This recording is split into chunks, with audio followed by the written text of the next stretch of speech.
I don't know. Bow, ba-dow, bow, bow.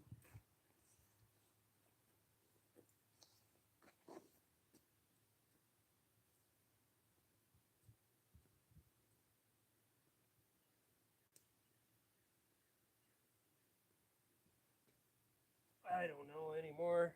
Are we? We're still on. It keeps bouncing live stream. I'm just gonna have to keep checking it, looking up, babysitting it, I guess. Anymore. All you can do.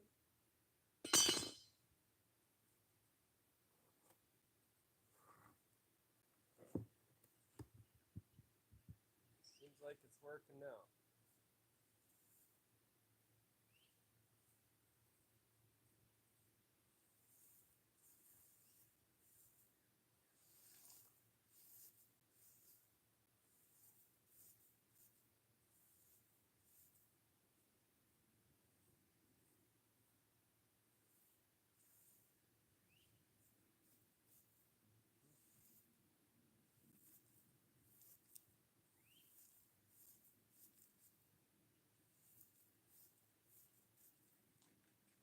Sorry, I can't hear you. What? I got music. Maybe I don't need this in my ears.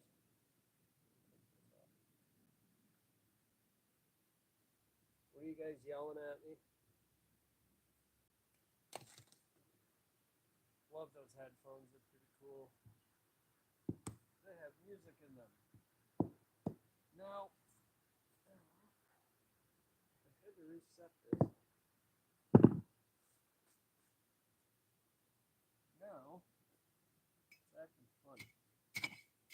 Yeah, see, there's a spot. There's a lot that didn't fill in under it. I don't know why, because I had it all set. Well, I kind of know why, but being quite obstinate now. Now that I finally get her done, I don't know if you guys were watching yesterday, but I set this one yesterday. Well, I decided I wanted to lift it and reset it today. Because it wasn't exactly where I wanted it. Sometimes you do those things, and sometimes you regret doing it. I think it was just fine before.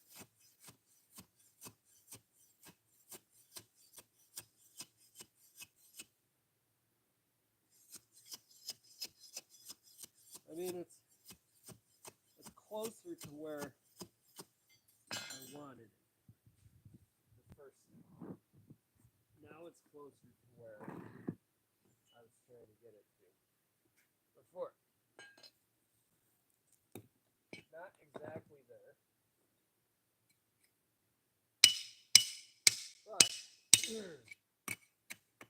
but it is in. It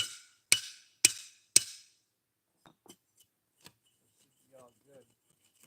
No.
of you.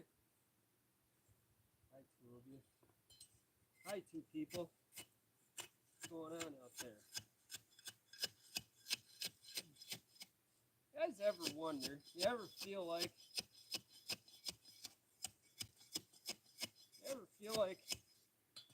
you haven't ever done anything in your life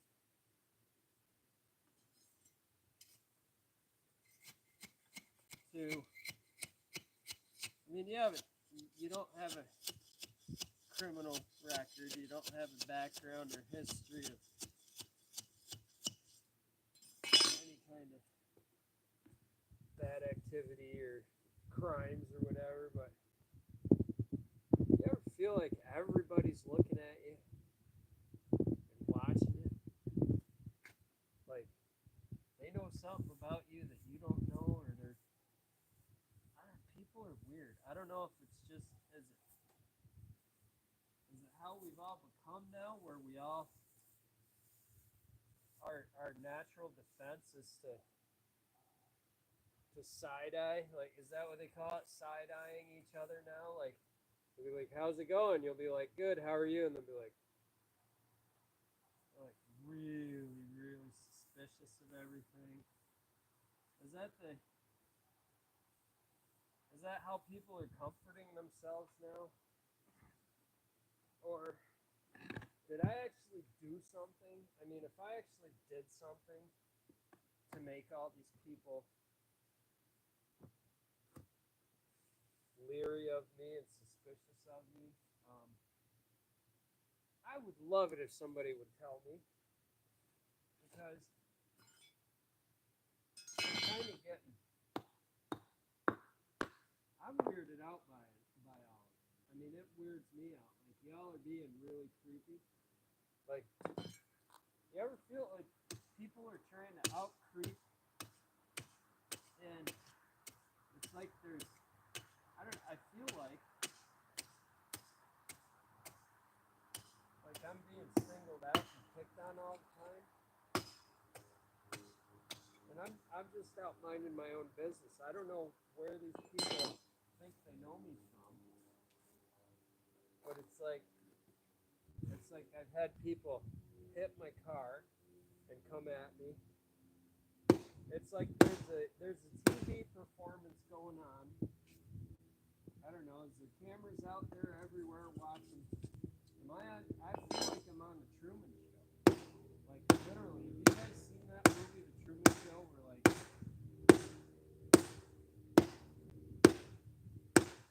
where everybody in the guy's town is paid actors?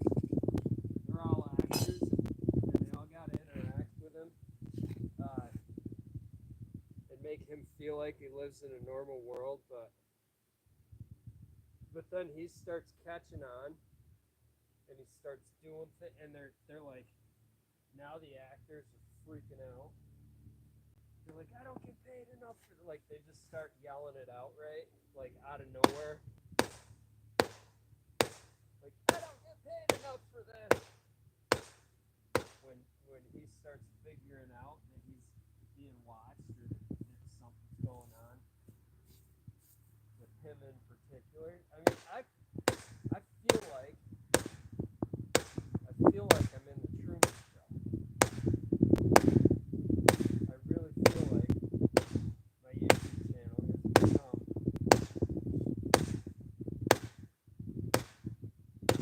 has become my normal. And that's just become normal life. It's like YouTube is more like being on camera and being watched. When I know I'm being watched by people and have people to talk to, that's normal. But then when you're out there in public, when you're out there doing your daily stuff and you're just trying to have a normal life, that's when shit gets really weird and bizarre.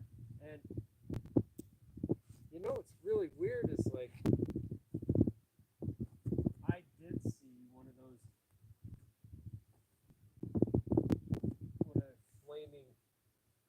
flaming chunks of space junk or whatever it is come flying down to Earth one night. I stood It was huge. It was a huge fireball. It was bright blue, and the middle of it was bright orange, and it had a real long tail. It was all like sparks. Am I still on? And this was in the winter, and I just watched the thing. It got brighter and brighter and brighter, and then it went out. And it was huge. I even got it on camera on GoPro.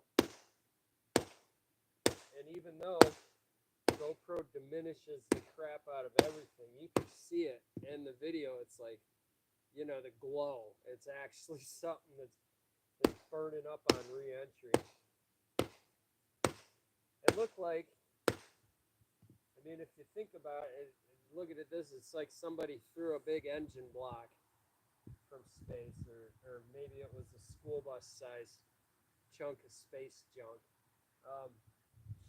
It definitely looked like space junk because a lot of the sparks were like big. They looked like big pieces flying off of it. So that wouldn't have necessarily been a rock or a comet. I'm thinking of space junk. All the space junk out there is starting to come back down. We knew it would eventually after all these years of sending stuff up. I don't know. You guys ever just feel like you're either living in a video game or you're living in some weird movie set? Is that how life has become for all of us now?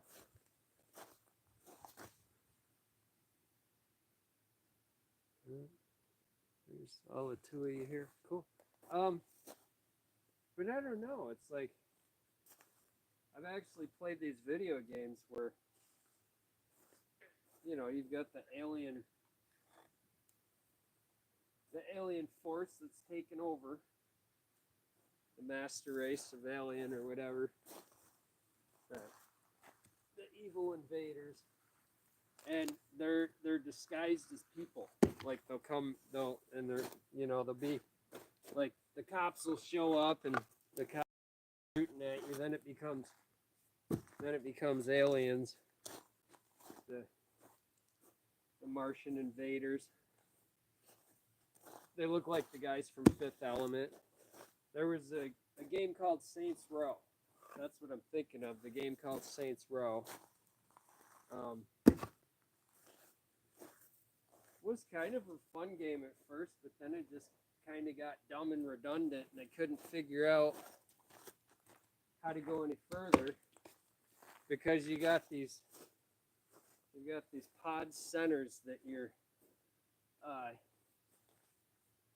going after, and you're taking them down. You got to take out all the guards around the center, and then that shuts the center down.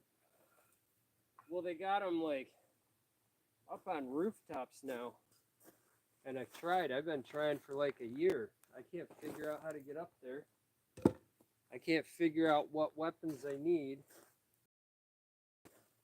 to go after those, and I've actually figured out by now I can get a few good hits in, but then you're getting attacked on the ground at the same time, so it's like the impossible.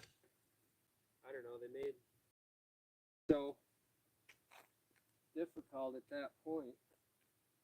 It just becomes redundant every day that you turn it on. You're like, oh, here we go again. Oh, look, I'm getting attacked. You know, and I'm getting so badly attacked I can't even fight back now. Well, I don't know, it's kind of weird that in and around town, just in a normal town in America, in my life, I would feel like I'm in that game again, like I'm in that game personally, like every day. I don't know what's going on. It's like I'm literally driving around town, always looking behind my back, watching your back, eyes in the back of your head, and I've never had so many weird encounters I mean, is it just because the world is falling apart and going crazy, and people are testing the waters right now to see how far they can go, like how much crap they can get away with, like they're so confused, or they want chaos so bad that they want to be able to go up to anybody and say anything that they want to anybody, threaten people, take a swing at somebody and get away with it, walk away. Like, I've dealt with so many weird encounters, random stuff, like people I've never met before in my life, people I've never even seen in my life, people who I wouldn't think would have any reason to have anything to say to me or about me. And they literally have come up to me and gotten in my face. I'm like, yeah, you want to get, like, they would just go off on me, and I'm like, who are you? Like, I don't even know who you are. Like, I can't even get mad because I don't even know why this is happening, who this person is. And it's like you can't even pull in a gas station now without people starting crap with you. Like, literally, you pull in a gas station, there's a couple people there talking, all of a sudden both of them will turn and they'll look at you and they'll start yelling at you. What are you looking at? What'd you say? And I'm like, wow, I didn't say anything. I pulled in the gas station. And I don't even respond. Just stand there and let them go off on you and say, well, that's funny. I was talking to you. I always got an earpiece in. I was talking to somebody on my phone.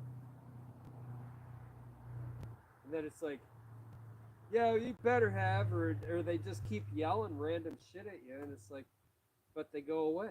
It's like, what was that?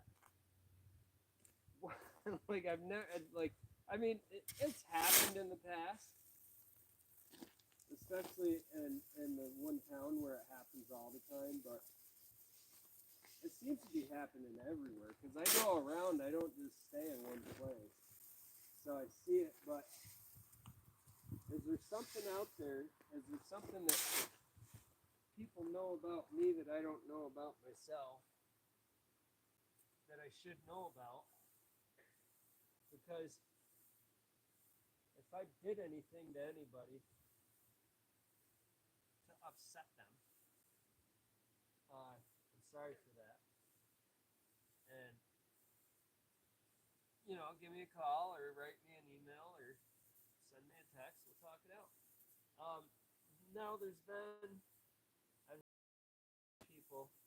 I mean, what I think is going on is I've had encounters with some really crazy people that knew me from like high school or from my past. Even dated one of them, and she was crazy as hell, and she wound up being so crazy. I mean, I'm almost thinking that maybe she's doing it. I don't know. These people are so. But if she was doing it, she's not that smart. She's not that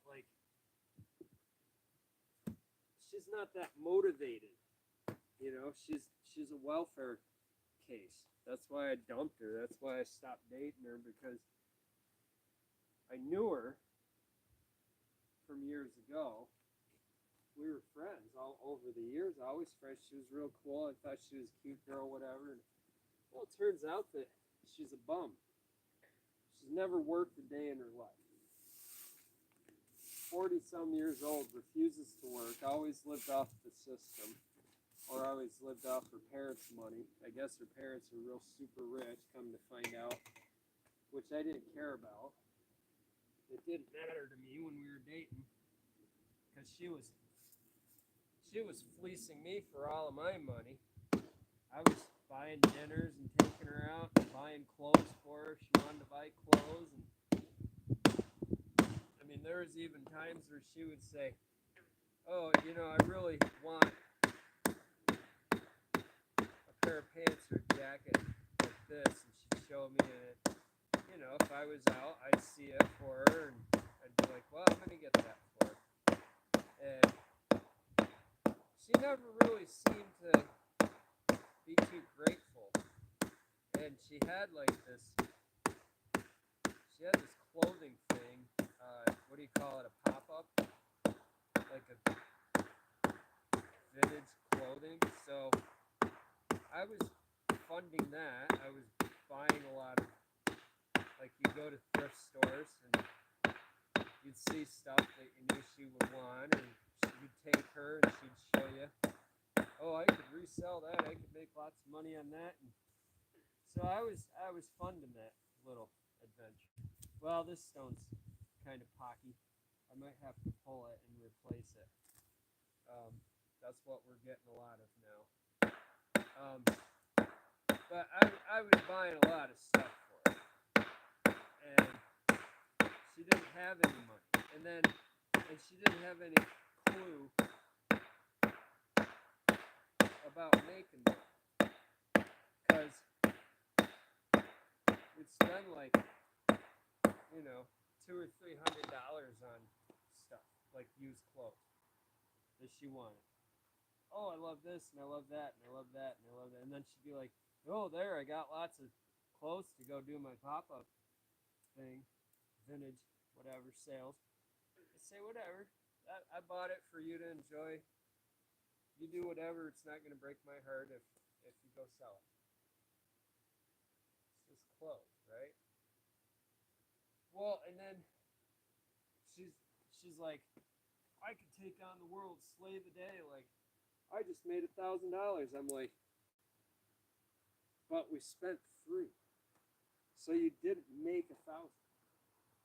How much did you spend?" Because and it wasn't all just stuff I bought her. It was stuff that she had bought before then. So I was like, "What are you talking about? All this like you're making big money, or so you're not making any big money. It's the only work you've done all month was sit at one little sale, like basically sat at a fancy yard sale all day while I was out working, you know." And then it was like, when she was done, I had to stop what I was doing to go get her, go pick her up in the middle of me trying to get my job done on a Saturday. But I mean, it was, you know, I was trying to have a relationship and enjoy being with a person and being there for them wherever they needed. And it was fun at first, but then it became that whole burdensome, like, "Oh, I need you here, I need you there. Oh, you're not doing this for me, you're not doing that." Like, all of a sudden, I started hearing stuff that I had heard in other relationships. But I mean, I guess it comes down to, in the end, she was crazy. She didn't want to work. She never worked a day in her life. Refused to work. Refused to have a job.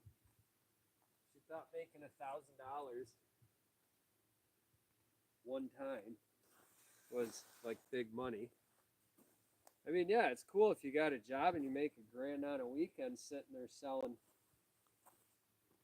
little crash stuff, but I mean, that could be one reason I'm going through the weirdness.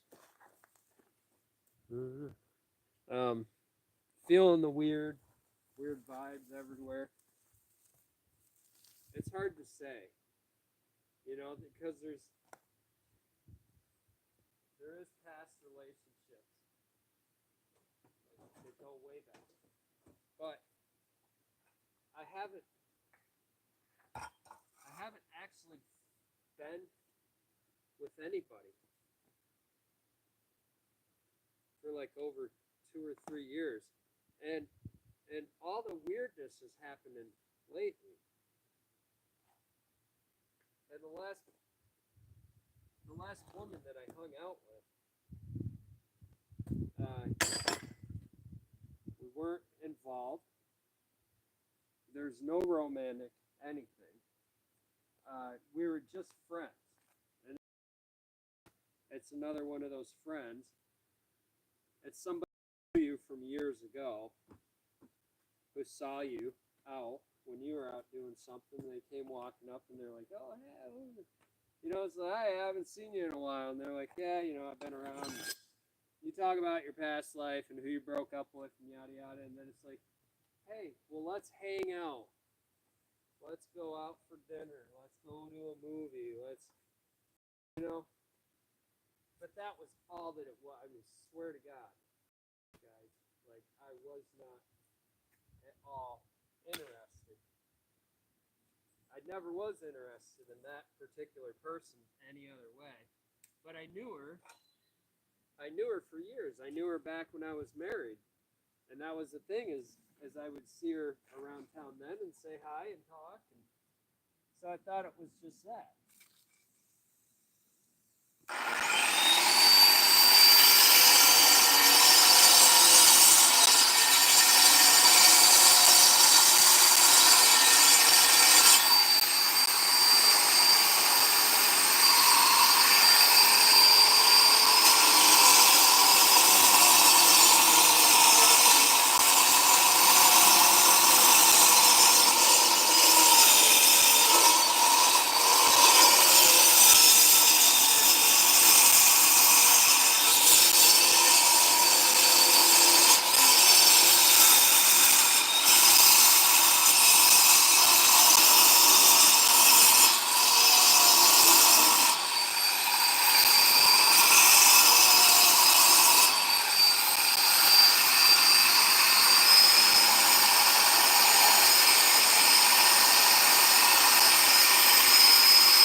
a lot of what was going on there last year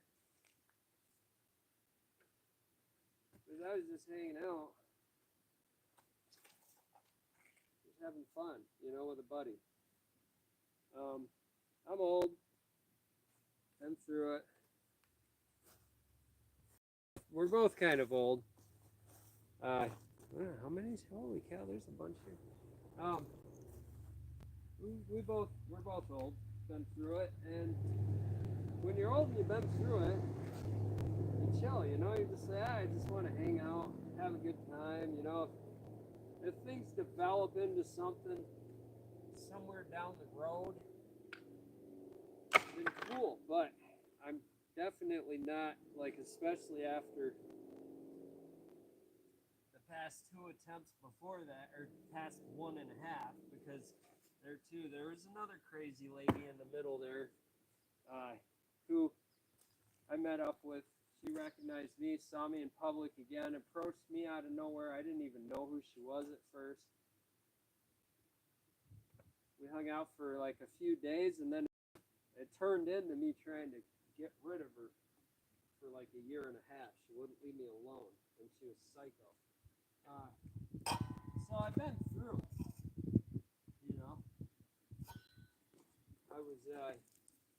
I was married for a number of years.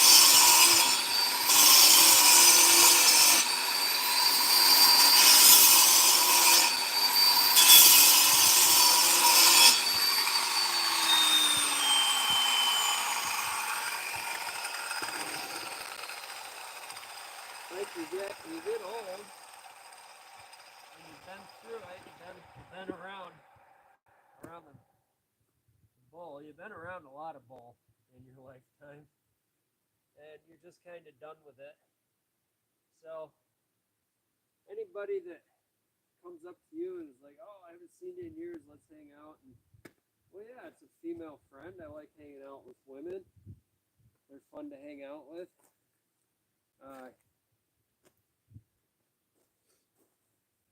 Nothing wrong with that. Oh, this stupid card is full again.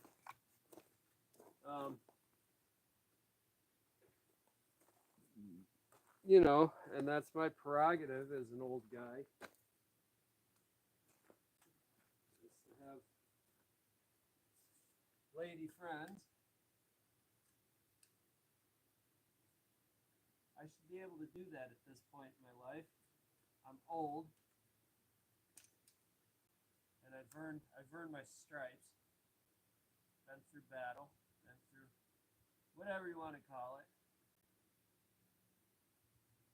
Been through relationships and not opposed at all to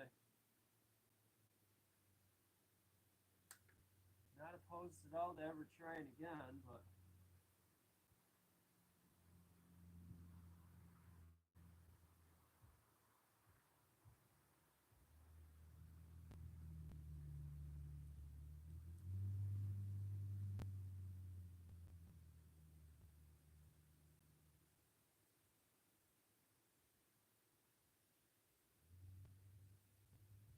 sorry, I'm just flipping batteries or flipping cards. It's like constant babysitting over here. But the whole thing is I've been through all that, all kinds of different situations in the past few years. And I was hanging out with her for a while, and it really was just I was having fun just going out for dinner, going out for lunch, go to a fair festival, go hang out. We hung out, and she every now and then was hinting around, well, I think if I'm going to be in a relationship, like she would just out of the blue start talking about relationship stuff. And I was like, like, X's go up when we get there. We're not there. I'm not there. Sorry.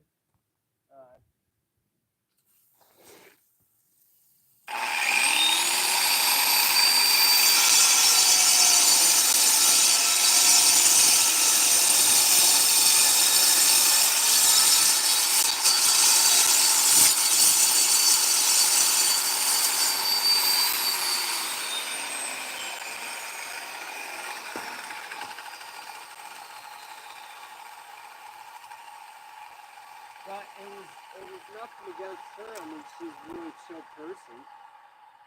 I was definitely fairly comfortable around her.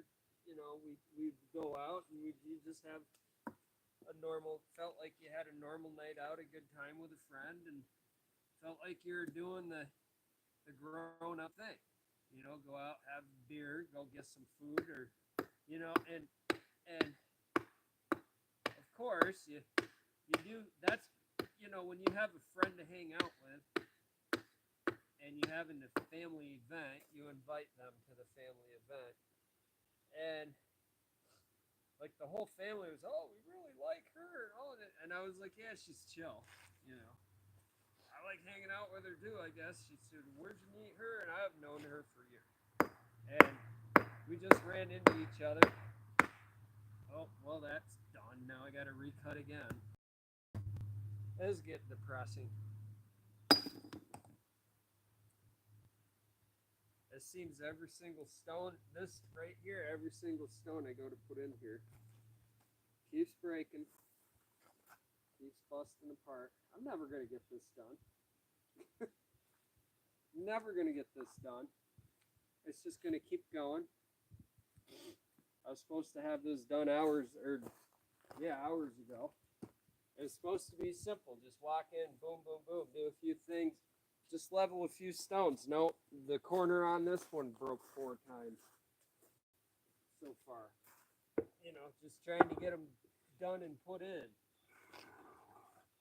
The corner on that other one broke 5 times or 3 times, you know, and you're just constantly going back and forth, replacing and fixing.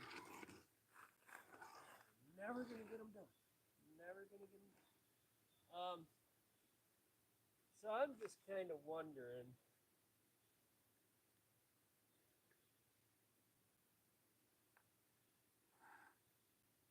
I mean, her and I hung out for a while. She was fun to hang out with, but then she got weird, and that was where I was like, well, you know, you're going your own direction with that one, and it was a lot of her personal beliefs and stuff, and it was around the time of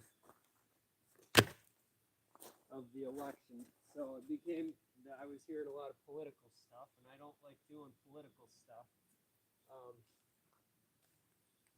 And then it became this, well, you have to, you know, like, I had somebody telling me I have to believe this, or I have to have an opinion of this, or else I'm this, and it just became that thing where eventually I was like, kick rocks, dude. Like, it was nice knowing you. Like, sorry it didn't work out. You're out. Like, I'm done listening to it. I'm not gonna get involved. You have your fun with it. Whatever you want to do, that's your choice. That's your mistake. So she didn't like hearing that. So we stopped talking, but she left quietly. I told her, I said, don't call, don't write, don't nothing. I don't want to hear about it if that's all you're ever going to want to talk about anymore. And she stopped. I never had to block her or nothing. So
That's all it was. These hoses, I tell you what, I've never had so many problems with the hose.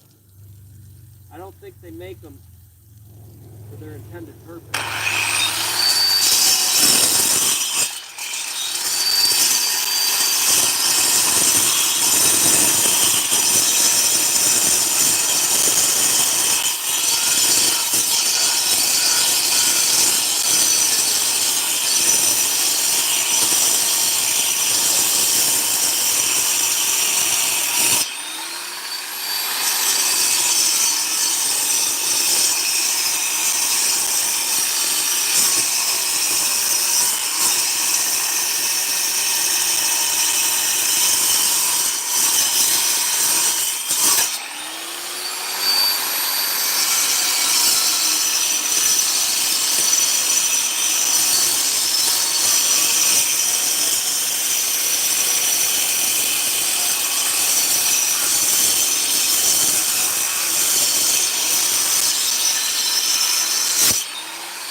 That's a little stone, but it's in a corner that's not going to get a lot of use in traffic. It's not in a real high traffic area. It's in an easy to set spot. It's not going to be high attrition. A couple small stones there isn't going to hurt anything. That's a side area. Probably even going to put a plant there or something. I mostly want the big stones. 22. Do you?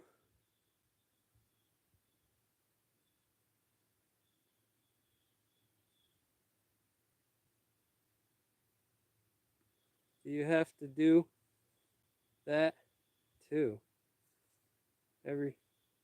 Oh, you have to do that to every stone. Yeah. Well, I don't have to cut every single side of every single stone. Some just fit in. It's actually quicker though than sitting there trying to puzzle piece, trying to make up a pat. Like if I was sitting here just piecing in stones to fill a hole, I'd have a bunch of small and some big, and it would take forever. But yeah, once I cut them, I chip the edges down so that they look natural. Also, it holds the sand. It looks better when you sand it. Plus, we're using poly sand, which it's a glue. It's a sand with a glue in it. We're going to use that to fill the joints when we're done. And see, I like the naturalized. Some are tight joint, some are loose joint.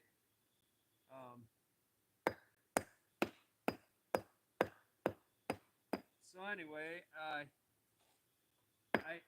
that the last person that I was hanging out with, I don't think that she has anything to do with the weirdness that's going on. It might just be in general. Like, that's how everybody is acting now. Maybe people know me as a YouTube channel. I don't know.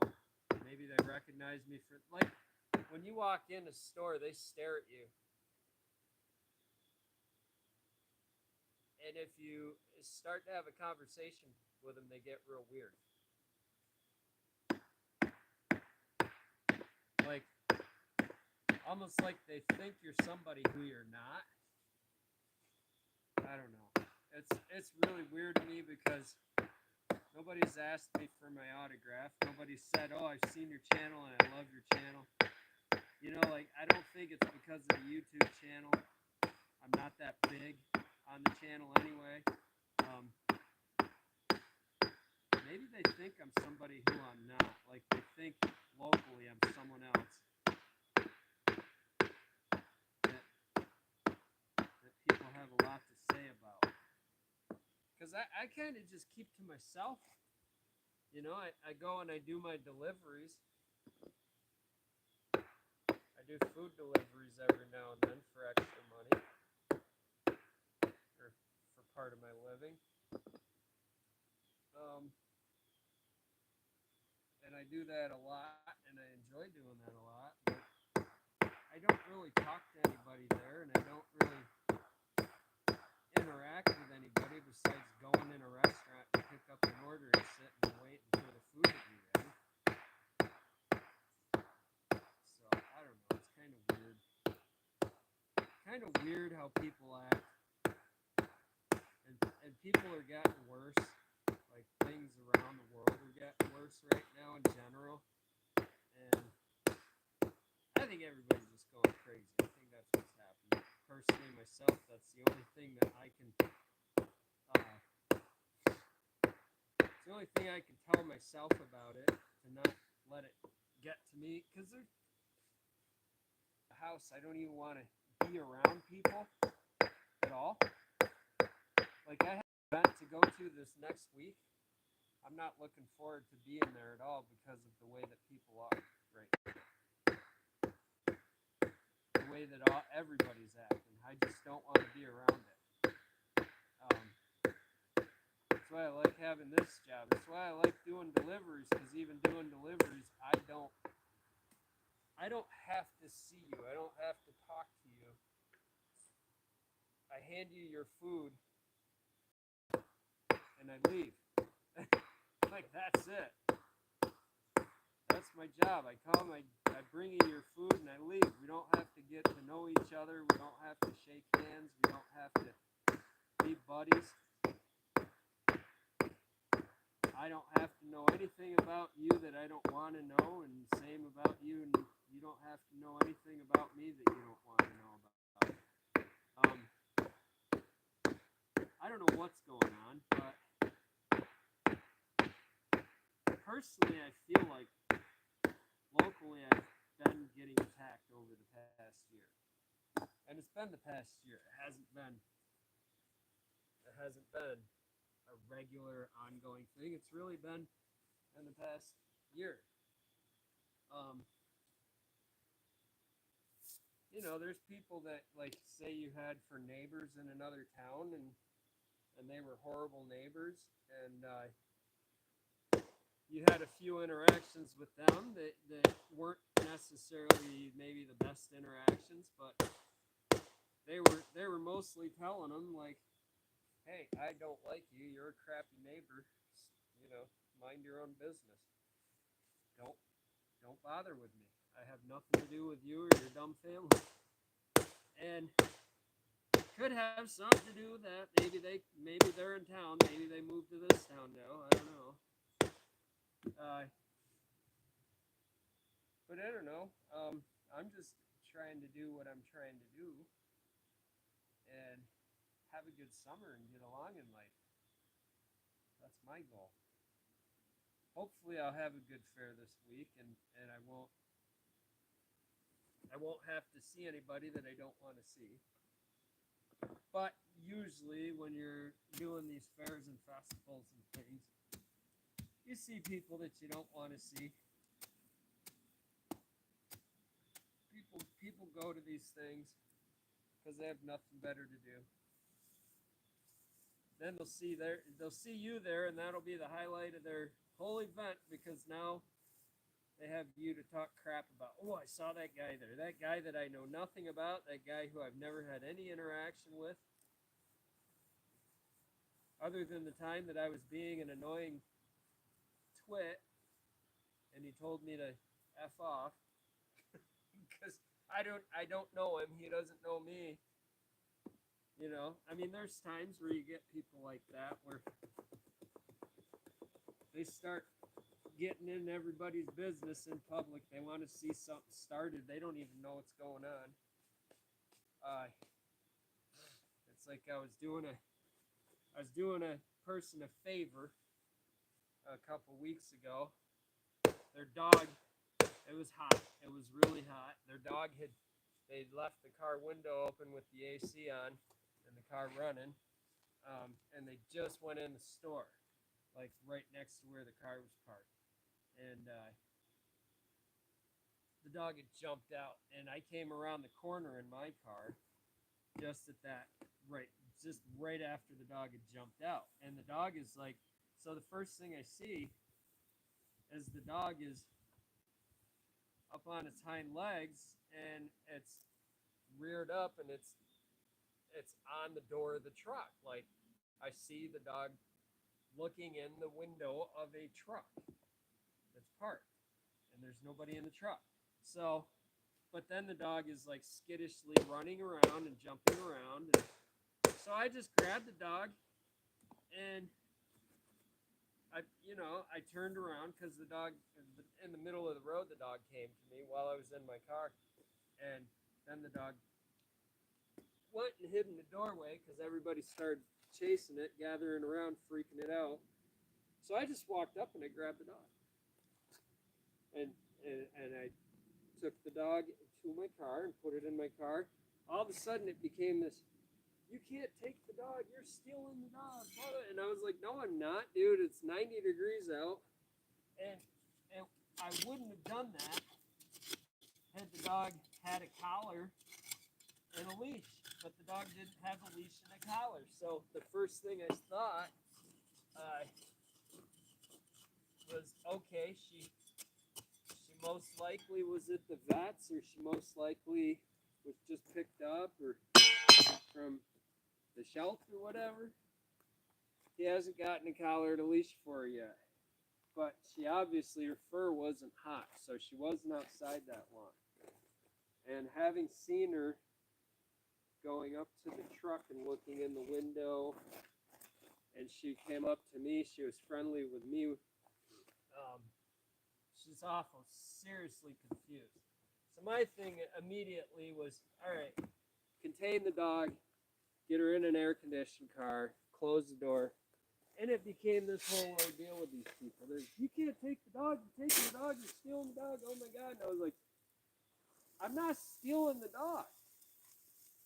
The damn dog was out running in the middle of the road. No collar, no leash. If it had a leash, I would tie it to the pole right now and put a note on it and say, hey, your dog is here. Like, found this dog in the middle of the road. Glad you could find it.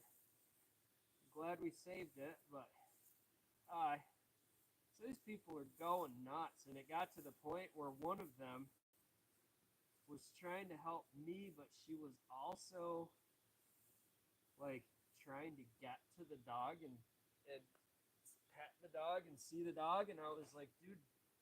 And the lady kept pushing me, and she slammed, like, she opened my door and slammed it into me. And I was like, while she's arguing with these other people, I'm like, holy crap, like, everybody just chill the fuck out. Like, I lost my cool, man. I started screaming. I was like, there's two people I need to talk to right now. And one of them was one of the people who was concerned that I was stealing the dog at first, but I had her convinced. I was like, there's no leash on the dog. There's no collar. Get it contained. It's in a cool car. The car's not leaving. I will be here with you.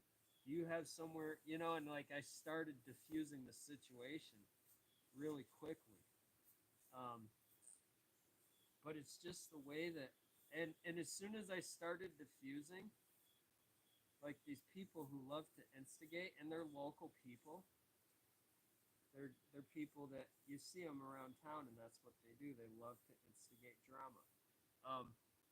One of them was there yelling at me, but he was like chanting, "You can't take the dog. You can't take the dog. That's not your dog. That's not." And like, it's like they just show up and they're instigating trouble, and they're doing this like crazy chant, like they have nothing else to do in their lives. They want to be on the news. They want to be seen. They want to be, I don't know, something. They need the attention. I don't need the attention. I'm just there to help the frickin' dog in 95-degree weather. Well, I'm talking to her. I even told her, I said, like, the owner's likely to come here. That's why I put the dog in my car. Because he's likely to be here. And within 5 minutes, you hear, "Do you guys, any of you see a dog around?" And I'm like, "Oh, this one in my car?" Yeah. She was in the road. Like, and the guy's like, "Oh my God, thank you so much." He's like, "How much?" He's like, "I really want to give you money. Give me your phone." I'm like, "Dude, look, I'm just glad you came because people thought I was trying to steal the dog. I was trying to get the damn dog out of the road." He's like, "You're amazing." All this, like, he was so happy, and because his daughter was with him, and she was kind of freaking out, like a 12, 14-year-old kid. She's like, "Oh my God, my dog! You saved my dog! Thank you so much, Mister. You're a hero." And I was like, "Well, that's not what any of these idiots thought at first." And so, I mean, we go into drama mode. People do, and we go into these crazy actions, right? Like accusing each other of things, implicating of all these things, and it's implication to people we don't even know. Like, you know nothing about the guy or the situation where he's grabbing a dog off the street and throwing it in his car. Probably because the dog doesn't have a leash on it, and nobody's gonna stand there holding on to the fur on the dog's neck for the next 5 hours if that's what it takes to find the owner. I mean, it was just this whole crazy mass hysteria, and that's what people are driven to. And like the one lady who was screaming at everybody and escalating everything, I mean, I should put the video up. You can, like, I'm telling her, I'm like, "You just need to leave. Like, right now, you need to go because you're escalating. And you're not going to get to the dog. The dog is fine. There's no reason for you to be checking the dog. I can check the dog. I can have the dog checked. Between me and these other people, and you can even hear me on the camera, I'm like, between me and these other people, these other two people, we're going to figure out what to do with the dog. It's all good. She's not going to the SPCA. She's not going to the pound. She just got out. Like, her fur is cold on a 95-degree day. It's obvious that she got out. Somebody was giving her a bath or something. It's just crazy, man. Like, the way people are getting anymore, I don't understand it. But that's what, like, every day now, it's like a daily occurrence now, where I get up and I'm just like, "Oh, for God's sakes, what the hell am I going to have to deal with today? You know, what bullshit? What bullshit are you going to throw my way today?" Because that's 95%, and even just like people's weirdness, like awkwardness. Like, I don't even want to deal with that because I feel like I'm being judged. I feel like they're looking at me and they know something about me that I don't know, or they're expecting something from me that I can't provide because somebody has. It's all hearsay shit. Like, somebody is talking crap about you to everybody else. And I'm talking all around town. You're in the news. People who don't even know you see you, and they suddenly stop and stare at you and act weird around you. But nobody has told you. Nobody has said anything. Like, "Hey, I know where you were and what you were doing that night. You got to watch what you do." Like, if you said that to me, I'd be like, "Oh, all right, so I screwed up.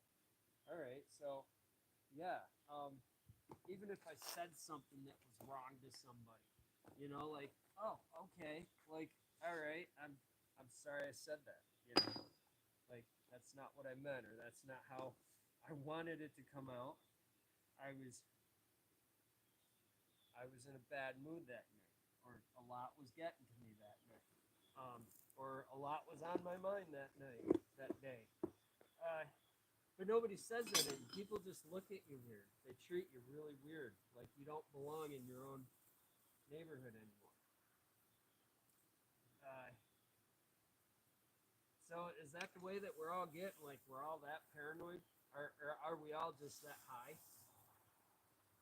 Because it seems to me like everybody is high all the time now, and even people who aren't high or who are high,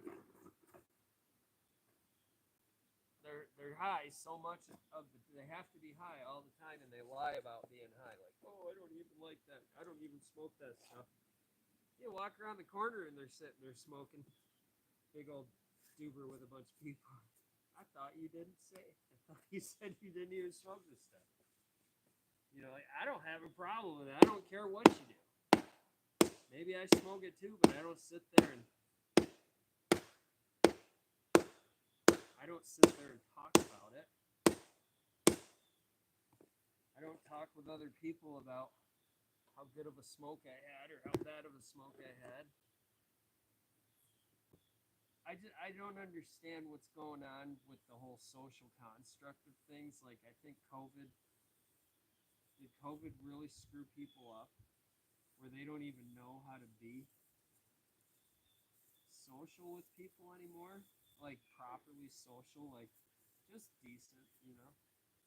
Just treat people the way that you would like to be treated. If you're gonna act weird around people and treat people like they're weirding you out, guess what?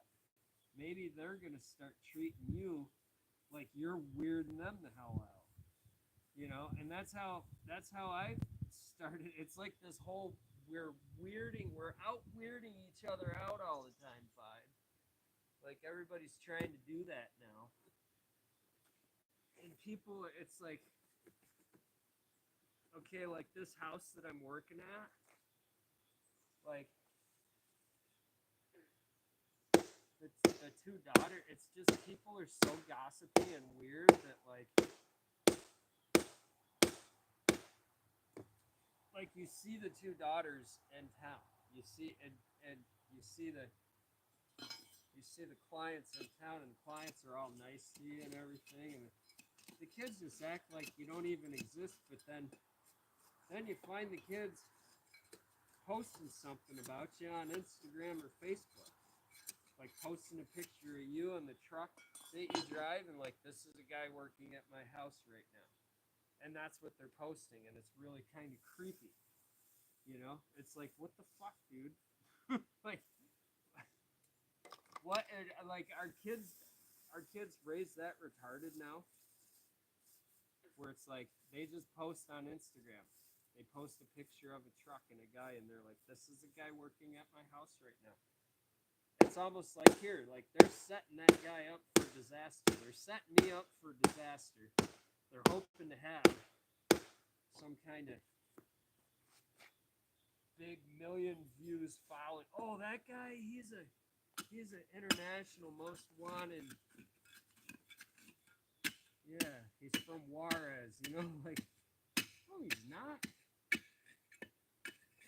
He's not from Juarez. I don't think I would survive the day in Juarez, sorry to tell you. I don't know. It's just weird to me what's going on. And I'm wondering what it is. Is it because I'm on the internet? Maybe I just need to leave it all together. I've stayed off Facebook for the most part. Okay, so past couple weeks I've gone on a couple times and said hi to people that, you know, are really cool people from my past, or, you know, said a couple things to a couple people that upset me, because a lot of things locally are upsetting me right now, the way people are acting toward each other. And I regretted saying anything, because it suddenly came back as, oh, he's a this or he's a that, and he's thinking this or thinking that. Holy cow, I wasn't thinking that at all. I was saying, I think it's pretty lame that you guys are fighting over a dog fence. when you both have dogs. I mean, I remember my neighbors and me, we both had dogs, and I was like, hey, I want to put up a 6-foot fence here. And I've got extra panels. So could we connect? Could we just connect the backyards and have a huge dog play area, and we'll put a gate in between it sometime if you want, but you'll have your privacy, I'll have mine, and our dogs will have their little place to meet up in the neighborhood, and the neighbors were fine with it. But then you got the new neighbor eventually who moved in there, and they had a complete fit. They're like, I'm gonna sue. We're gonna sue over this. I was like, wait. That was here before you were here. I don't know. People get weird.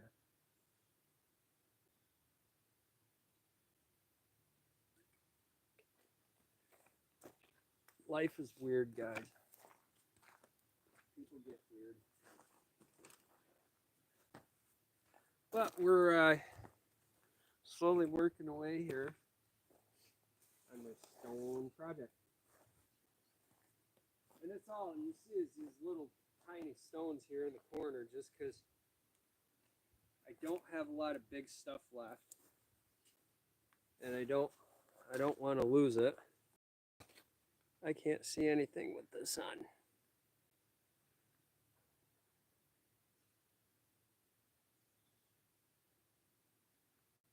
I see comments, but I can't really read them. Thanks for hanging out and hearing my stories.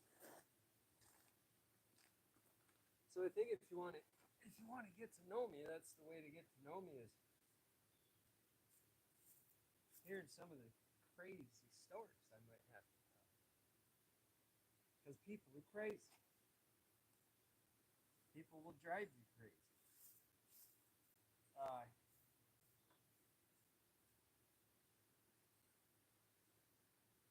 It's kind of weird too, because if I go anywhere else, like I went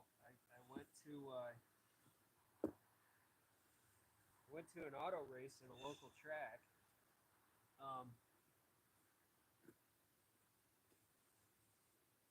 Where there's thousands and thousands of people.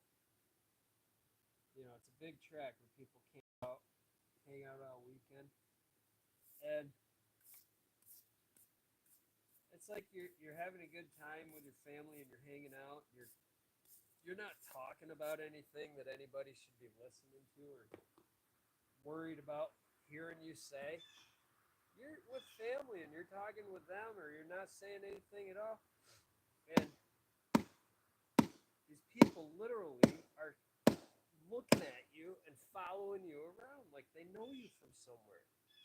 And it weirded me out so bad. And it was just like a guy and his girl, and I'm walking around with my sister's husband, one of my sister's husbands. We're just hanging out, and we're talking about stuff. We're not talking loud. We're not getting in anybody's way. Like, we're trying to actually stay out of the way. Just chill.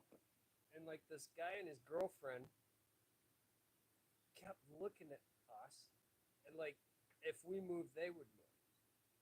We would go down the fence row the other way, like 100 feet, and then they would watch us, and then they would come down and stand next to us. And I was like, why are these people following? And I even said something to him. I'm like, dude, do you know those two people? He's like, no, I thought you might know them, or they might know you from somewhere. I'm like, I've never seen them in my life. And I don't know why. They were like literally acting like they were listening in on everything we were saying. Like they knew me from somewhere, they knew him from somewhere, they knew us from somewhere. They were looking for us to say something. I don't know. It was really weird. It really weirded me out.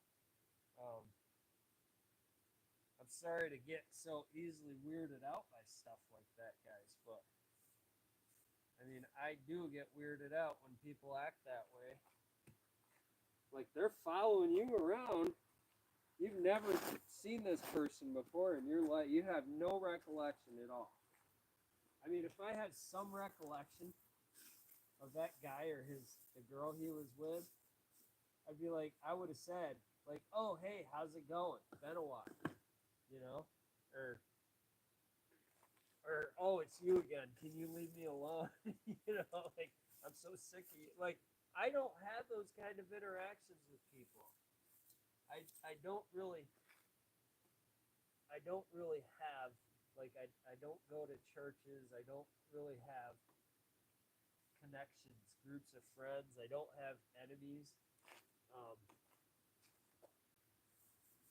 As far as I know, I don't have anybody who's got anything really against me or should have anything against me for any reason. I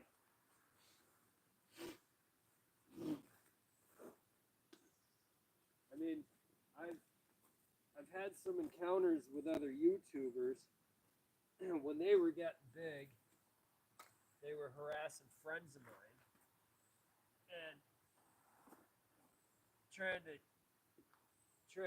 like thug on friends of mine. They were like, we call them the internet thugs.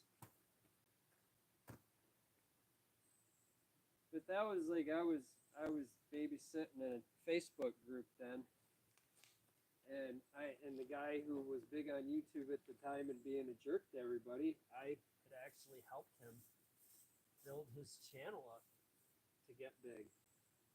His channel suddenly got big, and all of a sudden he turned into a jerk, and I was like, so I put my foot down, and I was like, hey, don't come here and be a jerk to people. That's not nice.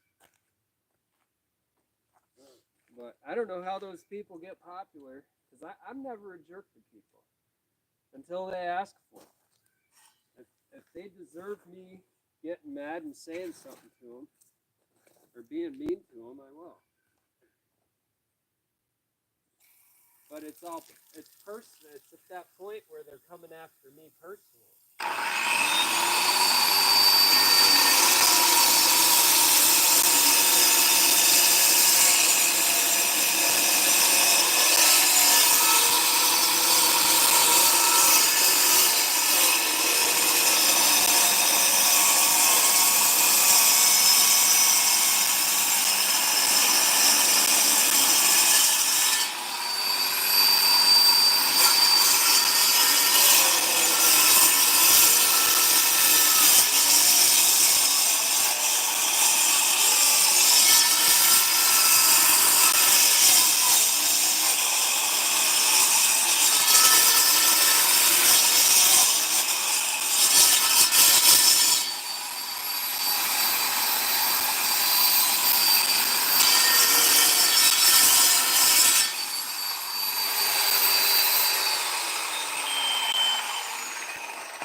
Some of these stones just nip and tuck to get them to fit.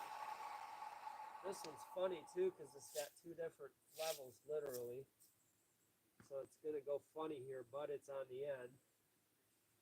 It's on the end of the line. I really don't care. If it's a little funny, I can, just like this other one I just put in, because these are all at the end of the line. Within a couple feet, I can chisel them. I can chip on them. I can get the torches and modify them a little bit, make them work right. But yeah, like the whole social media thing to me, guys, is like, it seems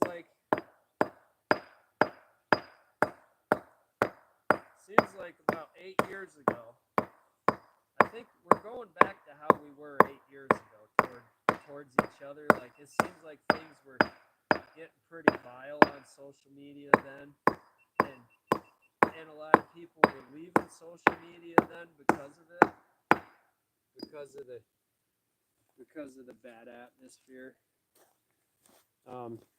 Seems like a lot of people just didn't want to be around it.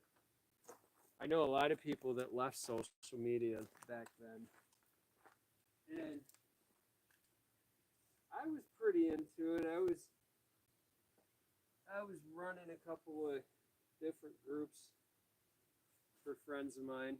I didn't create the groups, but and the groups had like 30 or 40,000 members, and some of the stuff that you would see every day, you almost couldn't believe what you were seeing or hearing, what you're seeing, what you're reading, that people were typing. Like, they literally were saying they wanted to see people die. They literally were saying like they wanted to see people suffer and get hurt, and like they were wishing that on people, on each other, just because they lost an argument over the internet. It's like little kids getting in a fight, and the loser of the fight going, "Oh yeah, well, I'm gonna kill you one day," like threatened. Like, it's like 8 years ago we were getting that way, and I think people saw it getting out of hand, and a lot of people were just like, "I'm out of here. I'm not even gonna look at this. Like, it's bull crap." So a lot of people left, and then it seemed like it calmed down. It seemed like it calmed down for a bit, and then COVID happened.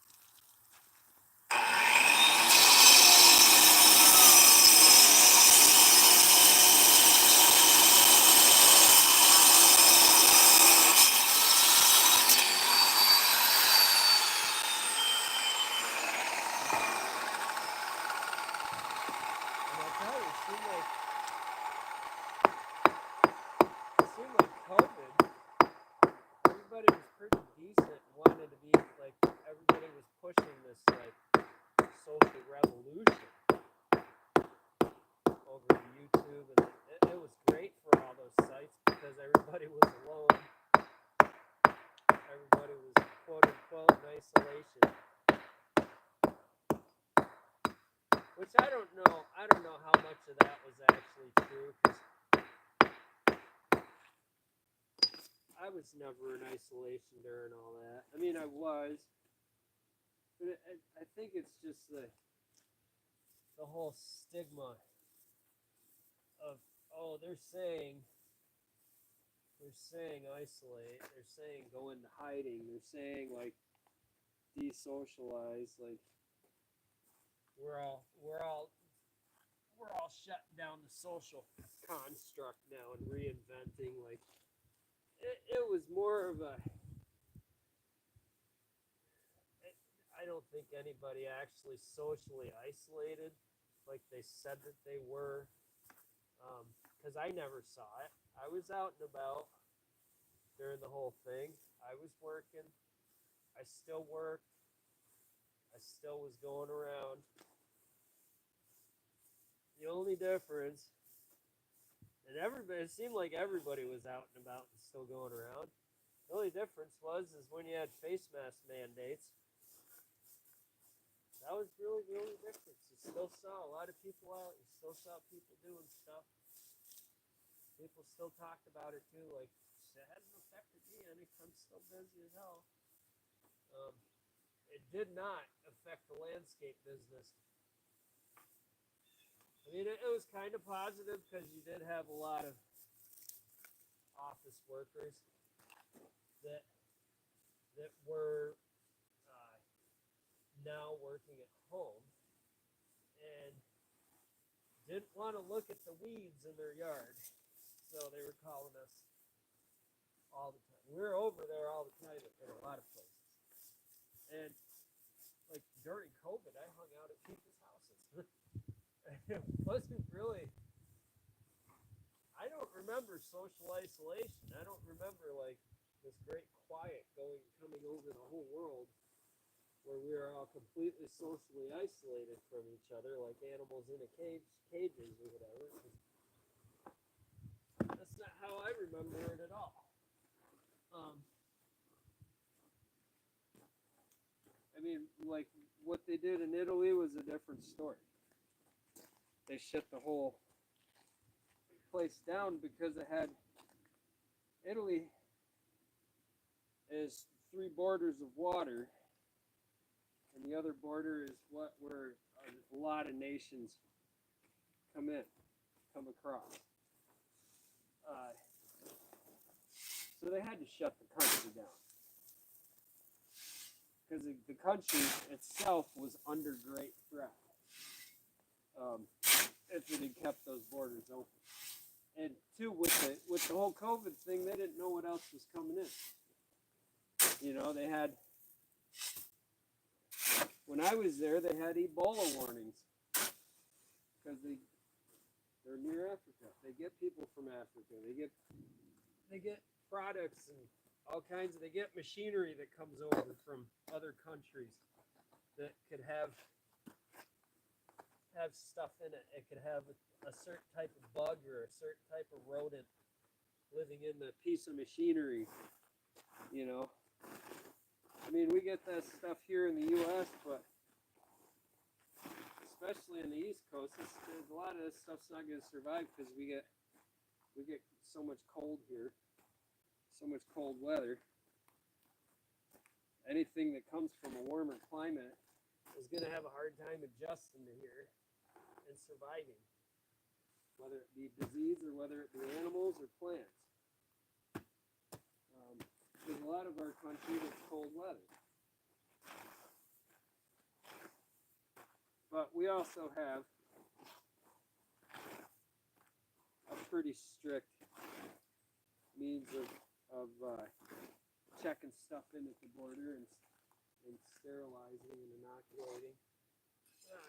Even windshields that come from China, they put a special oil on the windshields that kills all the bugs or keeps the bugs off that like to live in the ships. And when you get a windshield here, if it came from there, nothing that you put on it will get that stuff off the windshield. The windshield's constantly smeared, it's constantly blurry and streaky, no matter what. I bought 4 new pairs of wipers. I called the glass company, and the only way that I found this out was because I had a windshield installed on a car, and I could never get the windshield clean. It was always streaky real bad. So I called the company that put the windshield in after the 4th pair of windshield wipers and trying stuff myself. He goes, "Oh yeah, maybe we forgot to strip it. There's a special stripper that we use that only we have. You can't buy it anywhere. You have to come in and have us put that on there to get rid of it." And it was that quick. I went in and 10-15 minutes later he put the stuff on and wiped it off, and it was like I had a whole new windshield.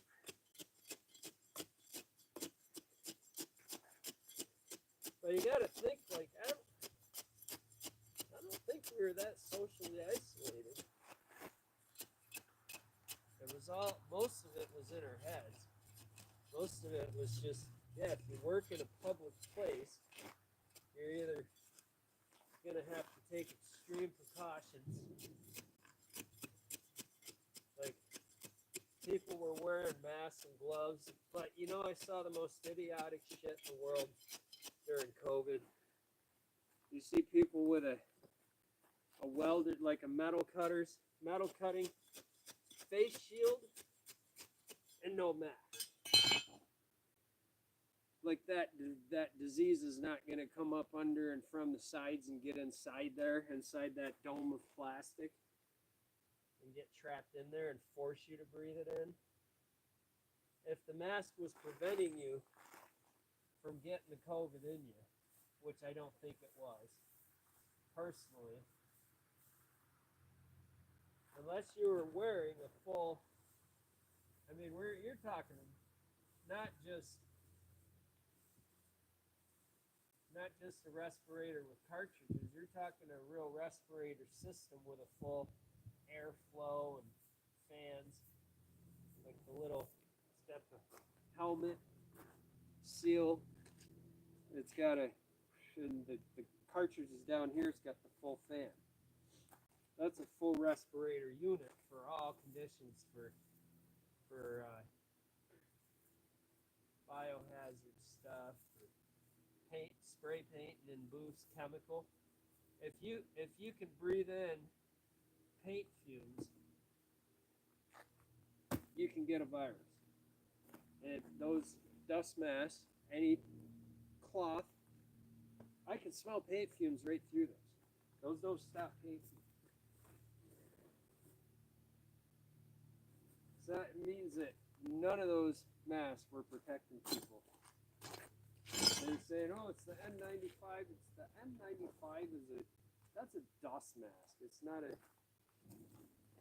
does not stop vapors. It does not stop viruses. Especially if the face of the mask, if it's not something you can hose off or spray off with sanitizer. See, a cartridge respirator, you can spray the entire body of that thing off with an actual sanitizer because they're soft rubber and they stick. They're made to actually seal around your face. Well, when I took these courses called NIOSH, that's your national organization for breathing apparatus on jobs. Like when you're on a job site, you need a dust mask. It needs to be NIOSH approved. You need to have so many hours of NIOSH course to work in certain conditions.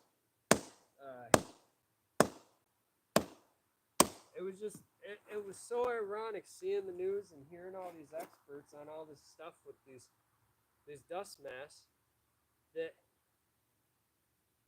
in all the hours of NIOSH course that I took for breathing safety for all our required stuff, everything that these experts were saying on TV was wrong. And you could go, like I'm sitting there watching the stuff on TV, and me and my brother both could get our NIOSH manuals out because we both had to take these courses, working around chemicals and spray paints and all kinds of stuff like that, like spraying lacquer thinner and lacquers, anything you're spraying, anything you're cutting dust, you're creating. NIOSH is a big part of your life. And it was just amazing to me to sit there and hear these reports and these experts, like talking all this stuff about proper safety and what's approved, what's not approved, and I was like, well, I'd love to go on the TV and say, well, technically, Jim, none of it's approved and none of it's safe because you're wrong. Like, you're giving super falsified information. And what it was is to just boost sales of the product. It had nothing to do with making people not get sick. Because people still got sick who wore those, even the best respirator equipment. And it was amazing to me, that whole thing.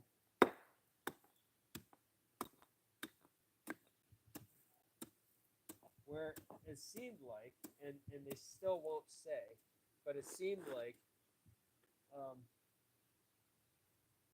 the people who got COVID actually got the infection or died from it, got sick from it. It seemed like a susceptibility thing because there were people who did not get it at all, ever. But those people got other things, or those people had other conditions that they had to deal with in their life. It's kind of weird that, and you look throughout the history, the medical history of people that got COVID. What was their what was their medical history? They got a lot of bronchitis. They got a lot of, or they had a heart condition, or they had real bad allergies all the time to everything around them. They had pre-existing conditions typically. Um, but I don't know. It's kind of weird to think about the way that we get ourselves into these things and we don't really think about what we're doing.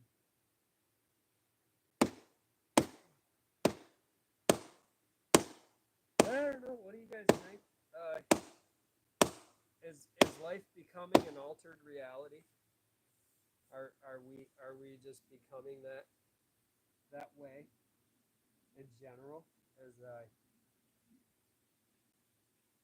an organism living on the face of this planet? Are we becoming so weirded out and so scared of ourselves, so worried about our own existence that we're doing the biblical thing? We're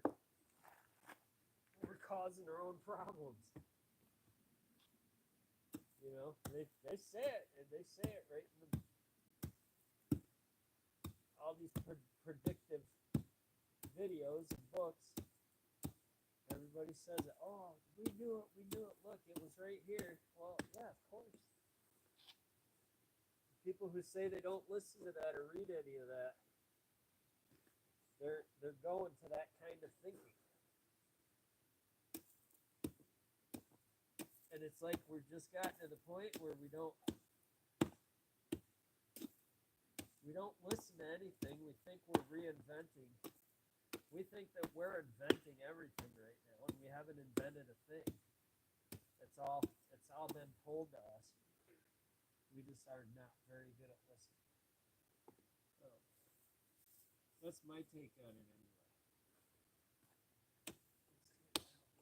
Where I sit with it is we make our own problems.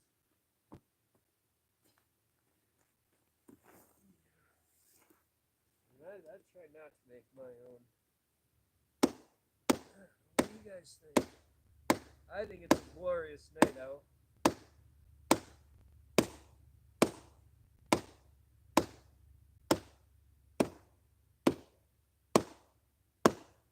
I think I got my last 2 stones in.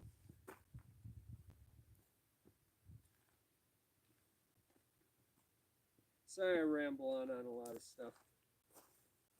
I know, did someone comment on that? You do that to every stone.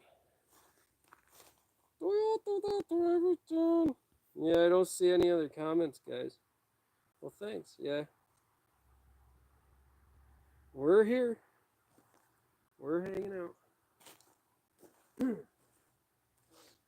see, this end can drop off a little bit. This can be a little weird. It doesn't matter because it's on the end. Who's going to stand here and think the whole thing is ruined because of this one little weirdness here? Done deal. I think it looks good. It's natural anyway.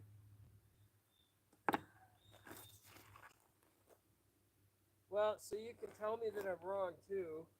I'm never afraid to be told that I'm wrong. But I don't like being kept in the dark on things. And that seems like a lot of my life. Is that I've been kept in the dark on stuff, whether it was to protect me or whether it was to keep me from reacting in a bad way. Seems like people kept stuff from me my whole life. Even as a kid, a lot of stuff that I didn't know that I should have known early on. I didn't know it until I was older. And it was essentially stuff I had to find out for myself. And when I finally found out, I was like, well, whatever. So that's why y'all were being so damn weird my whole life, huh? That's why everybody was acting that way. Well, you know the problem with that is when everybody's afraid to say something or afraid to tell somebody something and keep it from them, and then that makes that person feel like, or makes that person live their life where they don't trust anybody and they can't trust anybody.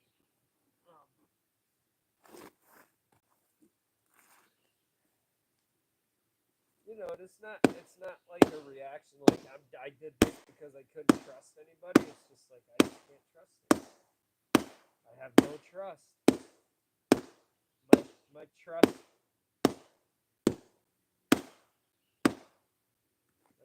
levels are very low in many situations. I don't trust a lot of things. I trust myself, and even I screw up. But I'm not afraid to admit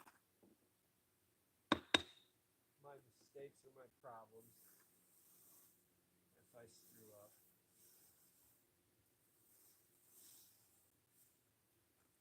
I just wish that other people understood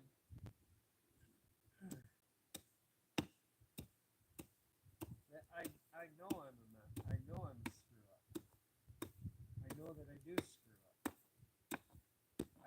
I'm not out there expecting to be perfect.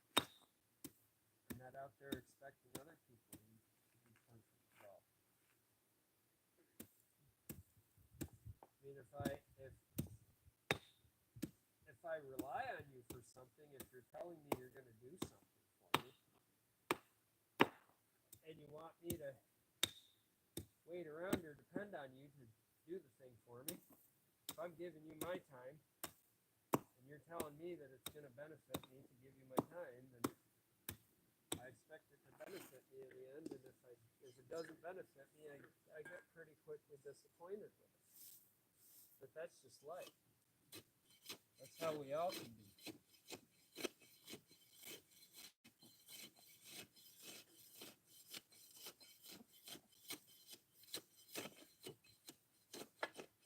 We all can be unreliable, and we all can be easily disappointed with unreliable people. That's not unheard of on either side, on either direction. We all can be either one of those people. So before you go judging other people and being critical of them or hating on them for something that you don't even know they did, try looking at your own life for a change. If you're a raging alcoholic and all you do is sit there and drink and talk crap about other people all the time, never take care of your own business, you're always worried about someone else's, maybe that's part of the problem. Maybe that's part of the problem that you have with them. It seems like, and if you're going to go out of your way to make their life a living hell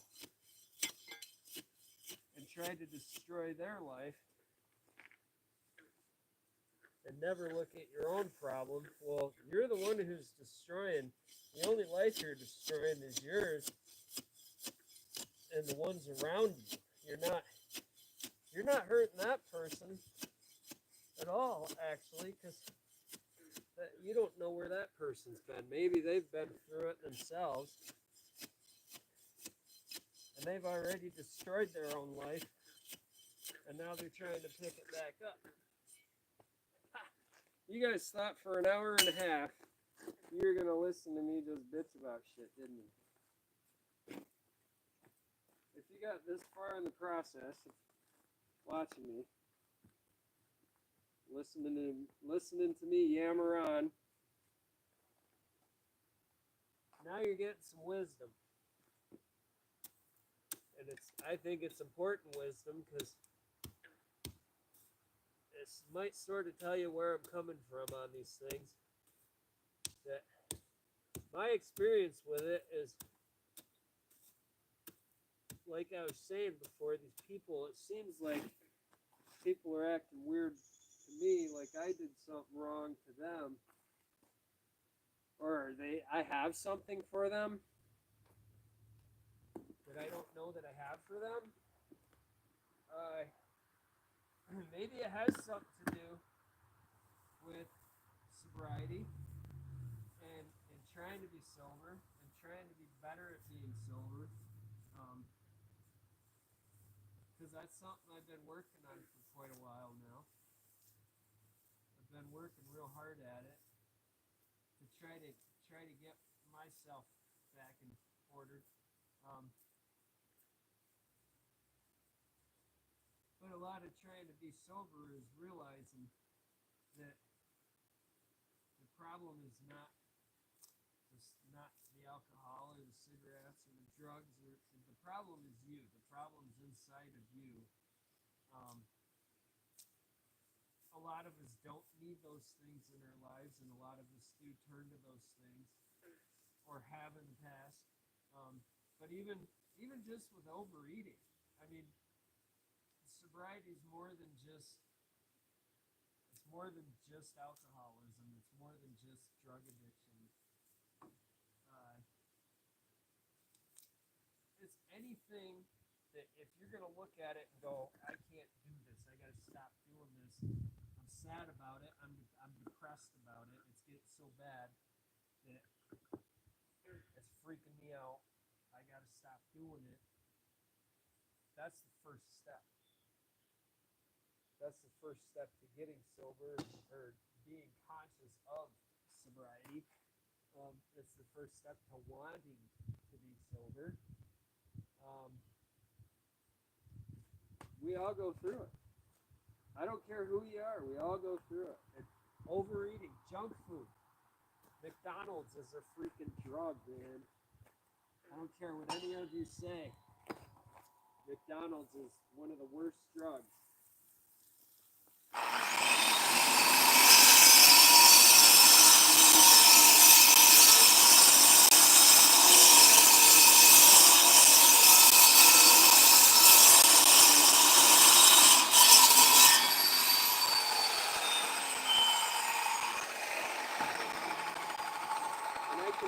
Say that because it's one of those, like, who was it? Ted Nugent was talking about sitting with Jimi Hendrix, and Jimi Hendrix offered him some like speed or something like that. Ted's like, what do you think I like broken glass? You think I want to eat broken glass? Why are you offering me, like, that was Ted's answer, like, why would a friend offer you broken glass? Here, you want some broken glass? It's real good. Like, it was awesome to hear Ted say that, because, like, you think about it, that's all that a drug is. Even alcohol can do that. Like, beer is good, wine's good, whiskey's good. Those things are great in moderation. They're great to a point. They're great in great amounts if you can handle it and have a good time and not want to be there all the time. They're not great when they become an escape. And that's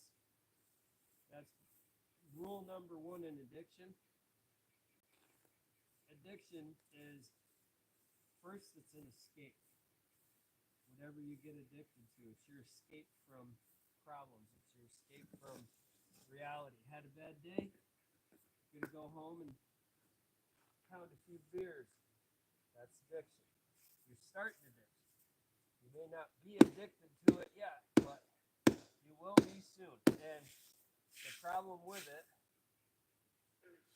first sign of addiction is when you're not high and you're angry all the time.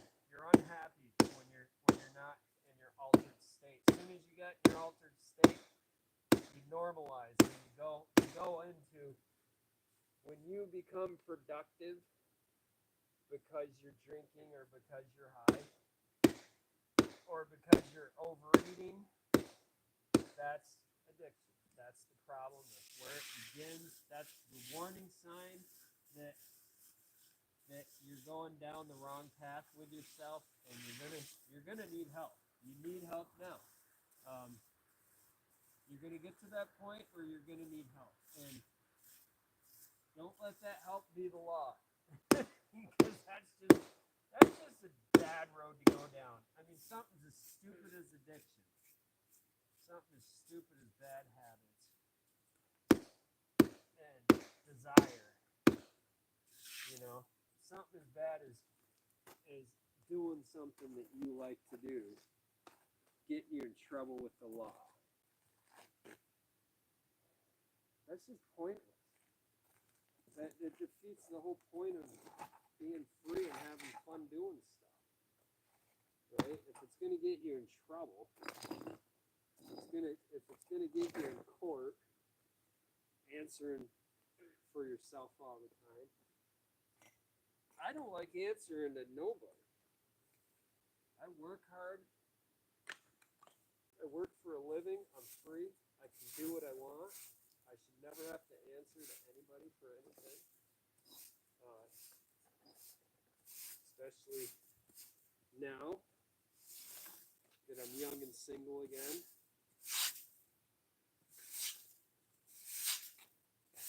I mean, don't get me wrong, when I hang out with a nice woman now, the last thing either one of us does is has any expectations. Because when you get to this age and you're no longer married or no longer with that person that you were with throughout your 30s and 40s, which was the prime of your life, supposedly, a lot changes. A lot changes in how you look at relationships. You don't look at them the same. It's not like I don't get the same feelings,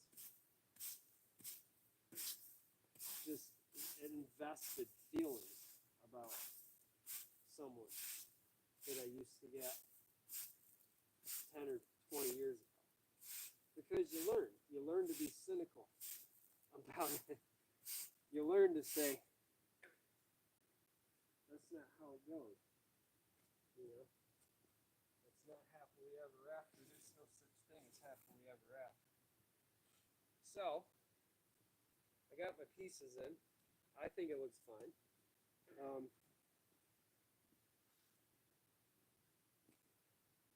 The customer seems to like it, which is important. So, I've been yammering on you guys for almost already. Just yammering.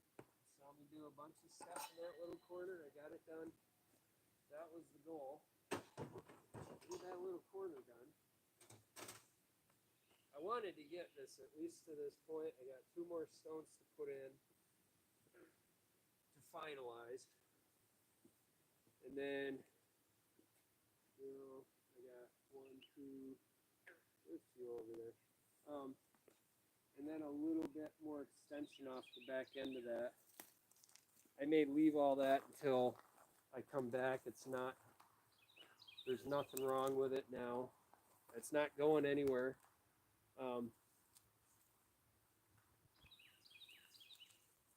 I gotta go. I have a fair coming up next week that I'm gonna be at all week long, which I'm not really super looking forward to. But make your obligations, make your promises. You should live up to them. I told them I'd be there, and I even told them, I said, I really can't afford to do this. It's killing me right now because I have other jobs and customers all over the place. A lot of other stuff going on. But I'll do it anyway. Stupidly, I said that. Stupidly, I said, yep, I'll do it for you anyway. Just gotta move all my crap in case he wants to clean and straighten up in case I need to come back box, throw all my fair crap in there. I don't know. These fairs are a pain because you need everything for them. You got to take everything but the kitchen sink, and then even then, you're there and you're like, I don't have what I need, you know. And you're always thinking, I need this, I need that. And the thing is when I'm getting ready for the fair, I'm always trying to get finished up on a job site, and it seems like I can never get out of it. I can never get off the job site. Like you show up late and you're not in the mood to really do anything there. You just want to start getting in fair mode, because the fair it's a different mindset all week. You're in a different mindset because you're at an event and you're inside of a little box all week long, and you got a bunch of bored people and their bored kids poking in at you on the inside that box because they came to the fair to have fun. Well, and it's not that fun for them suddenly, for some reason. We don't know why. Usually I see kids and I'm just like, hey, how's it going? And they're like, good.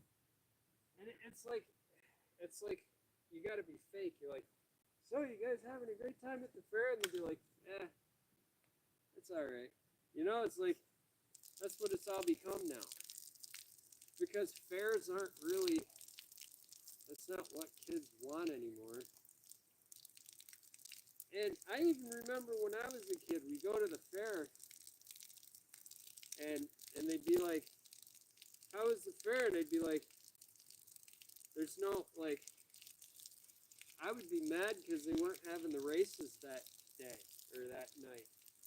I didn't know nothing when I was a kid. I was like, I only came up because I wanted to see the race cars. Like, because we grew up going to races at night at tracks that had full carnivals. They had petting zoos and they had Ferris wheels and fried dough and screaming kids, and they had races. They had cars on the track going around the track racing. They had game rooms, and this was back before video games was the big thing. So the game rooms was like your ball game that you rolled the thing and it went in, and like mom and dad could play or you play, you know, like anybody could play that game and have a good time. Stuff was still kind of traditional for that type of event. Now kids just want to be locked in a room. They just want to sit and stare at a screen. That's their whole interest.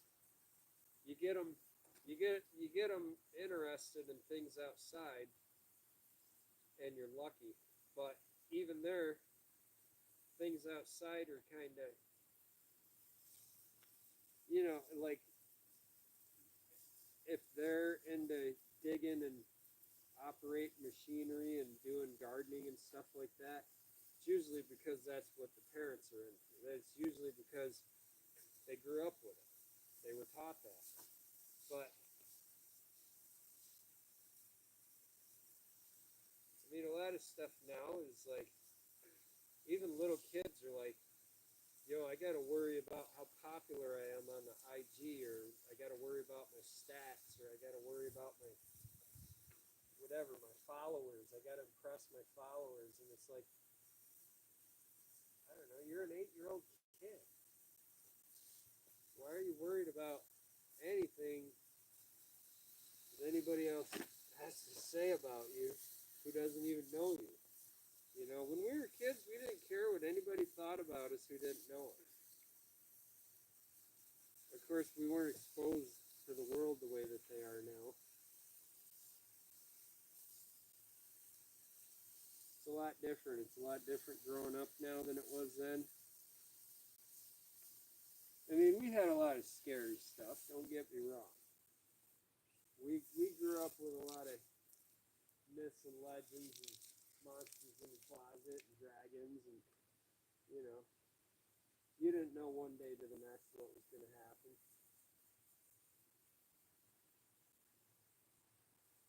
There's all froggies down at the pond. You guys do realize I'm going to probably have to let the dog out in a minute. Froggies. Frog's like, yeah, I don't care. Bring it on. Dogs don't scare me. So yeah, that's a wrap for this work here. Fun hanging out with you guys. I